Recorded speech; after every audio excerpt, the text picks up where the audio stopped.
বড় লোকরা যখন মোটা হয়ে যায়। বেটু, বেটু তুমি মিষ্টি খাচ্ছ? এক্ষুনি প্লেটটা রেখে দাও।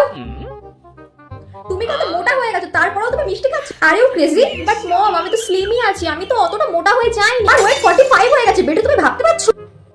তোমার এই বিহেভিয়ার দেখে আমি ভীষণই স্যাড হয়েছি। সরি মম, আমি আর মিষ্টি খাবো না। এই কলকাতার সবথেকে বেস্ট জিমে তোমাকে আমি ভর্তি করব, আর জিম ট্রেনারের কাছ থেকে একটা ভালো ডায়েট চার্ট বানিয়ে আমি তোমাকে দেব, তাহলেই তুমি আবার স্লিম হয়ে যাবে। Okay mom, love you my sweet heart. Love you too mom.